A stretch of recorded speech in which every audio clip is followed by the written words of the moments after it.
حضرت اویس کرنی رضی اللہ تعالیٰ عنہ مسلمان ہوئے، بڑا دل چاہتا تھا حضور سے ملنے کو، آئے بھی 2 دفعہ، آپ نے باتیں سنی ہوئی، اماں بوڑھی تھیں۔ ایک ادھر دیکھو میری طرف، اماں بوڑھی ہو اور ماں حکم دے دے کہ نبی پاک کے پاس نہیں جانا، ذرا سننا، تو حضرت اویس کرنی، یہ داتا گنج بخش علی اجویری نے لکھا ہے، یہ امام شورانی نے لکھا ہے، یہ تمام ان پہ سیرت نگاروں نے لکھا ہے، کہا بیٹے میں کمزور ہوں، مجھے چھوڑ کے نہ جانا، چھوڑ کے نہ جانا۔ ایک دن بڑی منت کی، رو پڑے، اماں نے کہا بیٹا جانا، لیکن اگر حضور گھر نہ ہوئے تو تلاش نہ کرنا، میں فالج زدہ عورت ہوں، اٹھ کے چل نہیں سکتی۔ او بھائی، حضرت اویس کہتے میں نے دروازے پہ دستک دی، یہ امام شورانی کے جملے، سیدہ عائشہ صدیقہ اندر سے بولی کون ہے دروازے پہ؟ کیا لفظ ہیں، کیا انداز ہے۔ آج تو مرید بھی ٹیلی فون کرتا ہے، کہتا ہے پیر صاحب تیار ہو جائے، میں پہنچ رہا ہوں، قریب آ گیا ہوں، ذرا ریڈی ہو جائیں۔ حضرت اویس کرنی دروازے پہ کھڑے، کون ہے؟ بڑی عاجزی، بڑی درویشی، کہنے لگے اماں جی ایک فقیر ہوں، یمن کا رہنے والا ہوں، ایک فقیر ہوں، ایک درویش ہوں، یمن سے آیا ہوں، محبوب سے ملنا ہے۔ کہا وہ تو گھر میں حجرے میں تشریف فرما نہیں ہے، باہر دیکھ لو، مسجد میں یا کسی جگہ تلاش کر لو۔ تو حضرت اویس کرنی کی آنکھوں میں آنسو آئے، کہنے لگے وہ آئے تو بتا دینا کہ ایک قرن سے فقیر آیا تھا۔ یہ امام شورانی کے جملے ہیں۔ حضرت عائشہ کہتی ہے مجھے بتانا نہیں پڑا، محبوب گھر آئے تو آتے ہی پوچھنے لگے عائشہ کوئی آیا تھا؟ علم غیب رسول کے منکر اس حقیقت کو بھول جاتے ہیں، غیب مانا کہ راز ہے، لیکن راز اپنوں سے کب چھپاتے ہیں۔ نبی کریم صلی اللہ علیہ وسلم کوئی آیا تھا؟ حضرت عائشہ نے سوال عرض کی، یا رسول اللہ آپ کو کیسے لگا؟ حضور فرمانے لگے کسی کی خوشبو آ رہی ہے، کسی کی، یہ امام شورانی کے لفظ ہے، کسی کی، اگرچہ غالب خوشبو خود محبوب کی ہے، کسی کی خوشبو آ رہی ہے۔ کہ حضور قرن کا رہنے والا کو فقیر آیا تھا، سلام چھوڑ کے چلا گیا۔ جناب عائشہ کہتے ہیں حضور کی آنکھوں میں آنسو آئے۔ میں نے کہا حضور وہ گیا کیوں؟ تو محبوب نے فرمایا اس کی ماں بوڑھی ہے، اس کی ماں۔ محبوب اگر اماں کے لیے کہتے ہیں چل دیکھیں نا، تابی بنے، وہ صحابی نہیں بن سکے، تابی، تو تبلیغ کرنے کیسے چلا جاتا ہے بیمار ماں کو چھوڑ کے؟ تو پیر صاحب کے ڈیرے پہ کیسے پہنچ گیا اماں کو چھوڑ؟ تجھے کس نے اجازت دی کہ ماں باپ بوڑھے تھے اور تو کہے جی میں وہاں جا رہا ہوں، میں نے چلے کرنے ہیں، وظیفے پڑھنے؟ بھئی جب حضرت اویس کرنی اعلیٰ حضرت امام اہل سنت رحمت اللہ علیہ، آپ نے لکھا ہے کہ وہ جو محبوب کا فرمان ہے نا بخاری مسلم، رضا اللہ فی رضا الوالد، فرمایا جس کی والد راضی اس کا اللہ راضی، اور جس کا باپ ناراض اس کا، اعلیٰ حضرت فرماتے ہیں 100 ولی، ایک جگہ پہ فرماتے ہیں 1000 ولی ایک طرف بیٹھ کے کہہ دینا کہ یا اللہ اس بندے کو بخش دے، اور اکیلا والد کہہ دینا یا اللہ میرا نافرمان ہے، نہ معاف کرنا، تو فرمایا اللہ اس 100 ولی کی نہیں مانتا، والد کی بات مانتا، اس لیے کہ حضور کا فرمان آ گیا باپ راضی ہوگا تو اللہ۔ تو میرے بھائی شریعت ایک حقیقت ہے، اس حقیقت کو سمجھیں۔ حضرت اویس کرنی کی زندگی کا ایک پہلو یہ، دوسرا پہلو یہ جو ہے نا بڑی لمبی چوڑی داستانیں، اور بڑا ہمیں شوق ہے تصویروں کا، بڑا شوق ہے۔ آپ یقین کریں میری طرح کے بہت سارے لوگوں کے پوسٹر چھپتے ہیں، بڑی بڑی تصویریں لگی ہوئی ہیں چوکوں میں۔ استقبال سب سے اچھا وہ ہے جو قیامت کے دن ہوگا۔ اگر اس استقبال دیکھیں نا، یہاں ہم سے پہلے لوگوں کے بڑے استقبال ہوئے، پھر بعد میں کیا ہوا؟ چلے گئے وہ لوگ، ہم آ گئے، ہم بھی چلے جائیں گے۔ مٹی دیں تے مٹی رہنا ہی، ایویں کا دی بلے بلے، اج مٹی دے اتے بندیا تے کل مٹی دے تھلے۔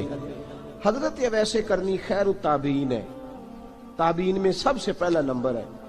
آپ کی سب سے بڑی فضیلت یہ ہے کہ آپ نا، یہ ہم نہ بتاتے بڑا ہیں، گزرتے گزرتے بتا دیتے ہیں کہ میں تہجد گزار بھی ہوں، گزرتے گزرتے بتا دیتے ہیں کہ مسجد کی جو ٹائلیں ہیں نا وہ میں نے لگوائی ہیں، بس کوئی بندہ مل جائے صحیح جس کو ہم کرامتیں سنا سکیں۔ میرے جیسے مولوی صاحب بھی بتاتے ہیں، کہتے ہیں جب میرے جیسے اچھے لوگوں کی، وہ بھی بتاتے ہیں جب میں مسجد میں آیا تھا تو 30 بچے تھے، اب پورے 80 ہیں، وہی بتاتے ہیں 1.5 صف ہوتی تھی نمازیوں کی، اب بھئی چھوڑو، اگر بچے پڑھاؤ گے تو اللہ راضی ہوگا، کو بتانے کی بات ہے، کو ذکر کرنے کی بات ہے، یہ اللہ رسول کا راز ہے، اس کا ذکر نہیں کیا جاتا۔ خواجہ اویس کرنی رضی اللہ تعالیٰ اپنے آپ کو چھپا کے رکھا ساری زندگی، ساری زندگی اماں جب انتقال کر گئی نا خواجہ ویسے کرنی کی، والد پہلے جا چکے تھے، والدہ انتقال کر گئی تو کسی ایک جگہ ٹھکانہ نہیں رکھا حضرت ویسے کرنی۔ میری باتوں کی سمجھ آ رہی ہے آپ حضرات؟ کیوں بھلا یہ کئی دفعہ جو نعرے شارے ہوتے ہیں یہ بڑی خرابی کر جاتے ہیں، اصل کام رہ جاتا ہے۔ دست بوسی کرنے والے کئی دفعہ اتنا دور لے جاتے ہیں کہ انسان کے اپنے وظائف پیچھے رہ جاتے ہیں، کئی دفعہ مشکلات ہوتی ہیں۔ اس لیے صوفیاء میں ایک ملامتی گروہ ہے، ملامتی، داتا صاحب نے اس کو لکھا ہے اور اس کا تذکرہ قرآن نے کیا، یجاہدون فی سبیل اللہ ولا یخافون لومۃ لائم۔ فرمایا اللہ کے کچھ بندے ایسے ہیں جو اللہ کے راستے میں جہاد کرتے ہیں اور جب لوگ انہیں برا کہتے ہیں تو اس کی پرواہ نہیں کرتے۔ ملامتی گروہ جو کہتے ہیں کہ لوگ اگر تھوڑا سا ہم سے الرجی کریں گے تو ہو سکتا ہے، دیکھیں نا جب آپ کو کوئی برا کہتا ہے تو نفس دبتا ہے، کہتا ہے تو کچھ بھی نہیں۔ حضرت بایزید بستامی سلطان العارفین رحمت اللہ تعالی علیہ فرماتے ہیں رمضان شریف کا مہینہ تھا تو میں گزر رہا تھا بستام کے بازار سے، لوگ دکانوں سے اٹھ اٹھ کے مجھے ملنے آنے لگے تو میرا نفس مجھے کہنے لگا بایزید اتنی شان تو آج بادشاہ کی بھی نہیں جتنی تیری ہے، میں کاروبار چھوڑ کے تو نہیں آتا۔ کہتے ہیں اسی لمحے وہ جو میری روحانی ترقی تھی وہ روک گئی، میں پریشان ہو گیا کہ میں نے لوگوں کی تعریفوں کو بڑا سمجھ لیا۔ کہتے ہیں کھجوریں تھی ریڈی، پتہ رمضان میں کھجوریں بڑی بکتی ہیں، کہتے ہیں میں آگے بڑھا، لوگ سلامیں لے رہے تھے، ایک کھجور اٹھا کے نہ کھائی نہیں، اٹھا کے نہ منہ میں رکھ لی، صرف منہ میں۔ لوگ کہنے لگے دفع کرو، یہ بھی کوئی بندہ ہے اس نے روزہ ہی نہیں رکھا پیر ہو کے۔ کہتے ہیں لوگوں نے ملامت کی تو میرا نفس کچلا گیا۔ جب کوئی آپ کو برا کہتا ہے نا، پھر جو سجدے میں رونے کا مزہ آتا ہے وہ تعریف کے وقت سجدہ ہوتا ہے کبھی؟ اقبال کہنے لگے نہ بچا بچا کے تو رکھ اسے، تیرا آئینہ ہے وہ آئینہ، یہ شکستہ ہو تو عزیز تر ہے نگاہ آئینہ ساز میں۔ فرماتے ہیں میں کھل کے رویا اللہ کی بارگاہ میں، بندے سارے۔ بابا بلے شاہ صاحب فرماتے ہیں ایک دن میرا بھی دل کیا تھا کہ میں اعتکاف کروں پر قصور سے نکل جاؤں، کچھ پیر کہہ کے ہاتھ چومتے ہیں، کچھ سید کہہ کے۔ فرمانے لگے اٹھ بلیا چل اوتھے وسیے، اور جتھے وس دینی سارے ہی انے، نہ کوئی ساڈی ذات پچھانے تے نہ کوئی سانو مننے، چلو چلے وہاں جا کے بیٹھتے۔ حضرت اویس کرنی کا یہ کمال رہا، جس طرح حضرت بایزید نے کھجور رکھ لی، لوگ برا کہنے لگے، چھوڑ کے چلے گئے۔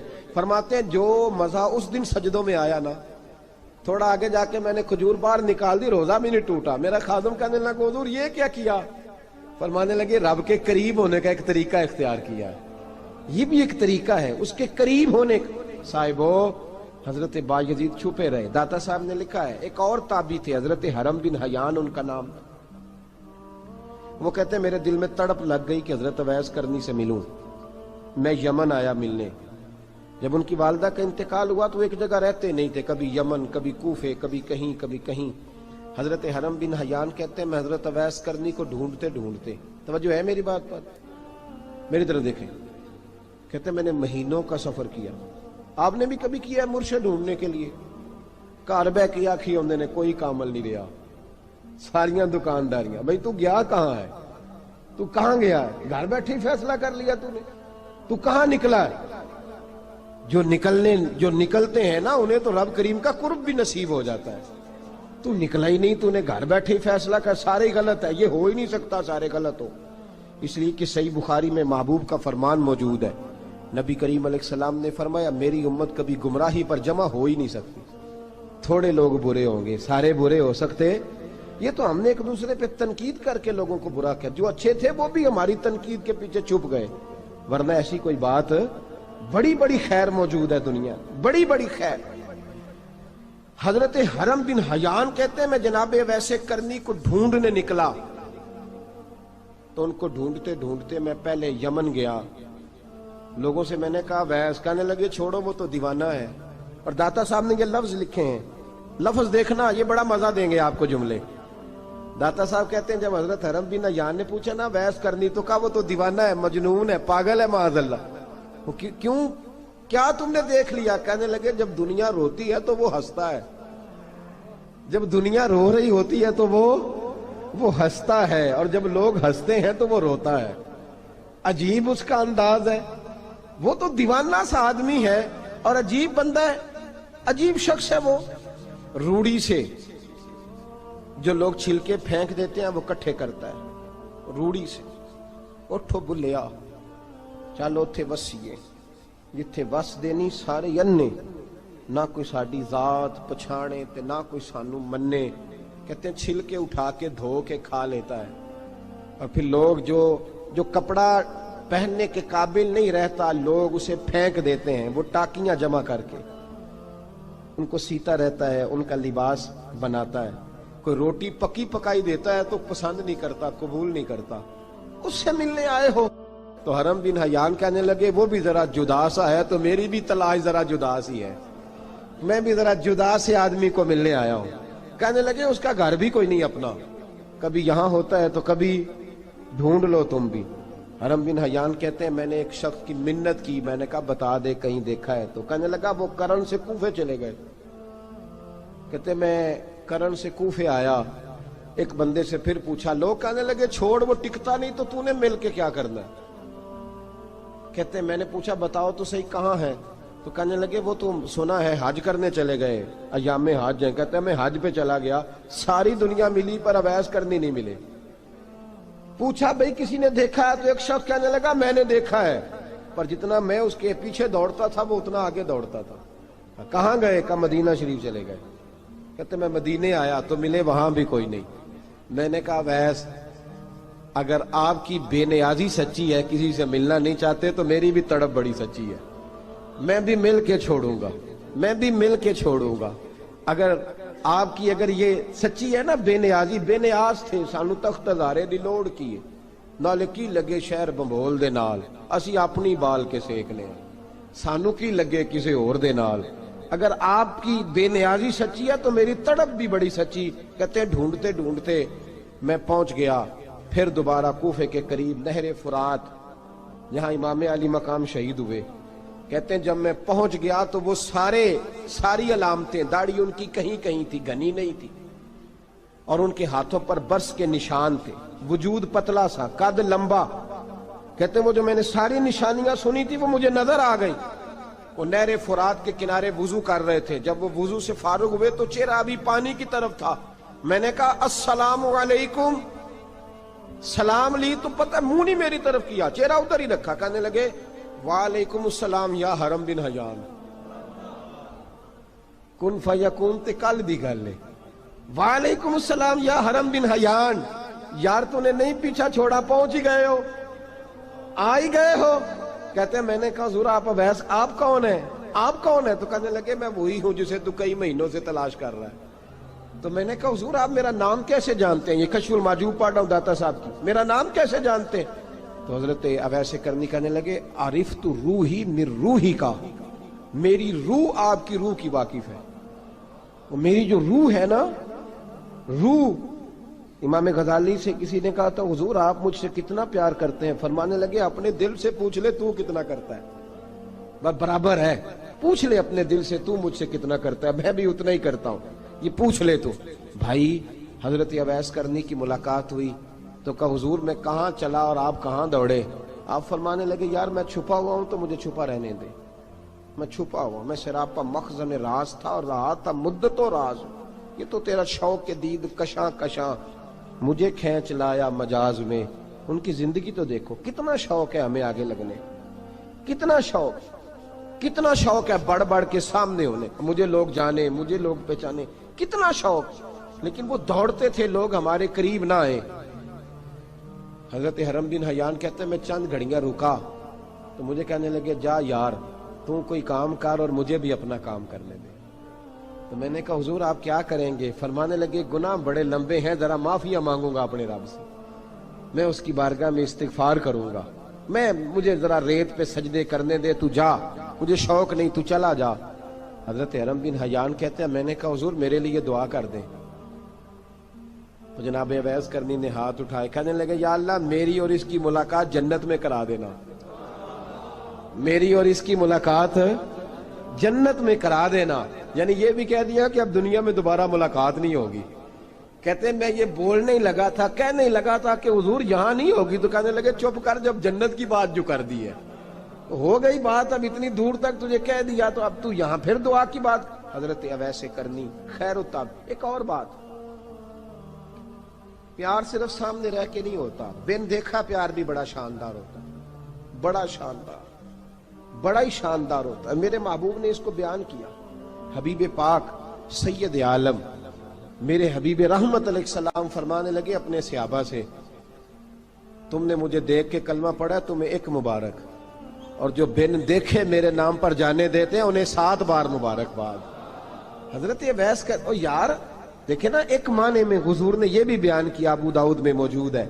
محبوب فرمانے لگے صحابہ سے، بتاؤ کامل ایمان کس کا ہے؟ کہ یا رسول اللہ نبیوں کا، فرمایا ان پر تو وہی آتی ہے، یہ ایک معنی میں ہے، ورنہ کامل ایمان انہی کا ہے۔ فرمایا بتاؤ کامل ایمان کس کا؟ کہ یا رسول اللہ صحابہ کا، ہمارا۔ نبی پاک نے فرمایا تم نے تو درختوں کو سجدے کرتے دیکھا ہے، ڈوبے ہوئے سورج کو واپس آتے دیکھا ہے، چاند ٹوٹتے دیکھا ہے۔ کہ حضور پھر فرشتوں کا؟ فرمایا وہ تو اللہ کے عرش کے پاس رہتے ہیں۔ کہ یا رسول اللہ ہماری پھر بس ہو گئی، آپ بتا دیں کامل ایمان کس کا ہے؟ تو محبوب نے فرمایا کامل ایمان ان کا ہے جنہوں نے مجھے دیکھا نہیں ہوگا، جنہوں نے مجھے دیکھا نہیں ہوگا، اور لفظ ہیں حدیث کے، دیکھا نہیں ہوگا پر ان کی خواہش ہوگی اگر ایک دفعہ جلوہ نظر آئے تو وہ ہر چیز قربان کرنے کو تیار ہے، ان کی یہ خواہش ہو۔ حضرت اویس کرنی نے ہمیں بتایا کہ جو بن دیکھا پیار ہے نا، بن دیکھا، جس نے دیکھا نہیں پر اس کی یاد میں تڑپتا، دیکھا نہیں پر اس کی مالا جپتا۔ حضرت ابو ذر غفاری نے پوچھا تھا، ترغیب و ترہیب میں حدیث ہے، یا رسول اللہ صلی اللہ علیہ وسلم کچھ لوگوں سے ہم محبت کرتے ہیں پر ہم ان سے ملے نہیں، ہمارے عمل بھی ان جیسے نہیں، حضور اس محبت کے عوض کچھ ملے گا؟ تو محبوب نے فرمایا اللہ محبت کرنے والوں کو جنت میں جمع فرما دے گا، اللہ جمع کر دے گا۔ لیکن کبھی کبھی نہ انہیں اعزاز دینا پڑتا ہے، یہ رب رسول کا اپنا ایک انداز کرم ہے، مجبوری نہیں کسی بات کی، لیکن انداز کرم ہے۔ ان لوگوں کو شانیں دی جاتی ہیں دنیا میں تاکہ کوئی یہ نہ سمجھ لے کہ دنیا میں ان کا اعزاز کوئی نہیں، انہیں بڑے بڑے رتبے ملتے ہیں، انہیں نوازا جاتا ہے۔ حضرت اویس چھپے رہے، آئے نہیں، لیکن محبوب نے انہیں ظاہر کرنا پسند فرمایا۔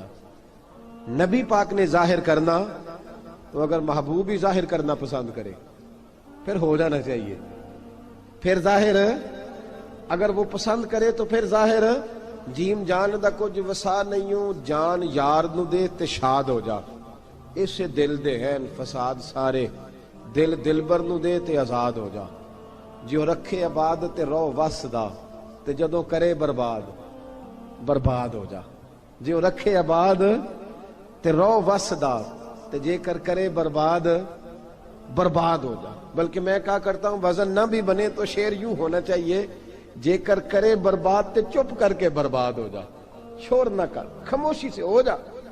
حضور نے ظاہر کرنا پسند کیا تو خود نبی کریم علیہ السلام نے بلایا۔ توجہ ہے میرے بھائیوں، بس بات سمیٹ رہا ہوں، مضمون مکمل ہو گیا۔ اللہ کے حبیب تو دور رہ کے پیار کر، تحفے تیرے گھر خود پہنچ جائیں گے، شرط یہ ہے کہ تو پیار کر اور فرما برداری کر۔ نبی رحمت صلی اللہ تعالی علیہ وسلم نے مولا علی شیر خدا اور حضرت عمر فاروق، بندے بھی حضور نے وہ چنے جو سرخیل ہیں دونوں، مولا علی فاروق اعظم امیر المومنین، دونوں کو بلایا اور بلا کے فرمایا یہ میرا جبہ لے جاؤ اور میرے بعد، میرے وصال کے بعد وہاں جانا کرن میں تمہیں اویس ملے گا، اسے میرا جبہ دینا۔ اور دیکھو کیا خوبصورتی ہے لفظوں میں، یہ بات ان کی شان کو کہاں سے کہاں لے گئی۔ محبوب فرمانے لگے اسے کہنا میری امت کی بخشش کی دعا کرے، اسے کہنا میری امت کی بخشش کی۔ حضرت علی المرتضیٰ کا رتبہ بھی ان سے زیادہ ہے، جناب عمر کا رتبہ بھی، اس کا مطلب ہے بڑا بھی چھوٹے سے کبھی کبھی دعا کے لیے کہہ سکتا ہے کہ یار میرے لیے دعا کر دینا۔ نبی کریم علیہ السلام نے جبہ دیا، جبہ دے کے بھیجا۔ حضرت عمر گئے ملنے، جناب مولا علی گئے، جا کے پوچھا وہ کدھر ہے؟ کہا وہ دیوانے سے ہیں، گھومتے رہتے ہیں۔ جب ملاقات ہوئی تو حضرت اویس کرنی دوڑے آئے، جناب عمر کہنے لگے آپ کا نام اویس ہے؟ کہنے لگے ہاں عمر فاروق میرا نام اویس ہی ہے۔ پھر آگے بڑھ کے کہنے لگے علی آپ کی طبیعت مبارک کیسی ہے؟ پھر وہ جبہ وصول کیا، کہا محبوب نے کہا تھا امت کے لیے دعا کرنا، تو حضرت اویس نے فوراً سر سجدے میں رکھ دیا۔ اور داتا صاحب حدیث لائے ہیں، محبوب فرمانے لگے اللہ تعالی بنو کلب کے قبیلے کی بکریوں کے بالوں کی تعداد کے مطابق اویس کرنی کی دعا کی برکت سے میری امت کو جنت میں داخل کرے گا۔ اتنا بڑا اعزاز، اتنا بڑا اعزاز۔ حضرت اویس کرنی رضی اللہ تعالیٰ انہوں نے دعا کی، پھر واپس لوٹے۔ یہ تو داتا صاحب کی بات ہے۔ اب اگلے جملے حضرت محدث بہاولپوری نے ایک ذکر اویس نام کی کتاب لکھی ہے، حضرت علامہ فیض احمد صاحب اویسی رحمۃ اللہ علیہ، انہوں نے لکھا ہے کہ حضرت عمر فاروق اور مولا علی جب مل رہے تھے نا، تو ایک تیسرے شخص نے کہا کہ اویس ان کی زیارت کر لو جنہوں نے حضور کی زیارت کی، ان کی زیارت کر لو، چلو آپ حضور کی زیارت نہیں کر سکے تو زیارت کر لو۔ تو حضرت اویس کرنی اٹھ کے قریب گئے تو جناب علی المرتضیٰ اور جناب عمر سے کہنے لگے حضور کی داڑھی مبارک میں کتنے بال سفید تھے؟ زیارت تو نہیں کی، داڑھی میں کتنے بال؟ انہوں نے یہ نہیں کہا ہمیں پتہ نہیں، کیونکہ سوال دوسرے کا تھا، ان دونوں کا سوال یہ نہیں کہا ہمیں پتہ نہیں۔ باقی کتابوں میں الفاظ اور ملتے ہیں، میں وہ والی بات بیان کر رہا ہوں جس میں ادب زیادہ پایا جاتا ہے۔ کہا کتنے بال سفید تھے؟ تو یہ نہیں فرمایا مولا علی اور جناب عمر نے کہ ہمیں پتہ نہیں، کہنے لگے ویس آج آپ ہی بتائیں گے کتنے سفید ہیں، آج آپ ہی بتائیں کتنے ہیں۔ تو حضرت سیدنا اویس کرنی کہنے لگے محبوب کی داڑھی مبارک میں 17 بال سفید تھے، 17 بال سفید تھے، یہ ان کی زیارت کا حال۔ حضرت اویس کرنی نے ہمیں بتایا کہ دور رہ کے اطاعت صحیح کرنا، تمہارا ذکر دربار رسول پہ بھی ہوگا اور دربار خداوندی پہ بھی ہوگا۔ دوسرا یہ جو بہت زیادہ شوق ہے آگے آگے بڑھنے کا ہر آدمی کو، میں اکثر یہ رونا روتا ہوں، میں کہتا ہوں پہلے کو کسی بزرگ سے ملتا تھا تو دعا کراتا تھا، اب ملتے ہیں تو کہتے ہیں حضرت ذرا میرے ساتھ فوٹو تو کھنچوا لیں۔ پہلے لوگ دعا کراتے، ہاں دعا کی التجا کرتے، کہتے تھے مہربانی کر، اتنا ہی کہہ دیں کہ اللہ تیری دنیا اور آخرت بہتر کر دے، اب یہ رنگ اب فوٹو کھینچتے۔ تو بھائی یہ بہت زیادہ ہمارا جو رویہ اس طرح کا ہے، یہ حضرت اویس کرنی کی سیرت بتاتی ہے کہ یہ الجھاؤ ہے، الجھو نہ، سلجھ کے وقت گزارو۔ اور تیسری بات ان کی حیات مبارکہ سے ہمیں یہ ملتی ہے، اللہ کے ساتھ جو لوگ جڑ جاتے ہیں انہیں ویسے ہی دنیا کی ضرورت نہیں رہتی، ان کی توجہ ہی اور جانب ہو جاتی ہے۔ دعا کرتا ہوں مالک کریم کے حضور جو کچھ میں نے عرض کیا اللہ اپنی بارگاہ میں مقبول فرمائے، دوران گفتگو جہاں ہم بھول گئے اللہ ہم سے درگزر فرمائے۔ آخر دعوانا۔ اور اگر آپ نے ابھی تک ہمارا چینل سبسکرائب نہیں کیا تو فوراً سبسکرائب کیجئے، ساتھ ہی بیل آئیکن پر کلک کریں تاکہ مزید آنے والی ویڈیو ہیں وہ آپ کو وقت پر ملتی رہیں۔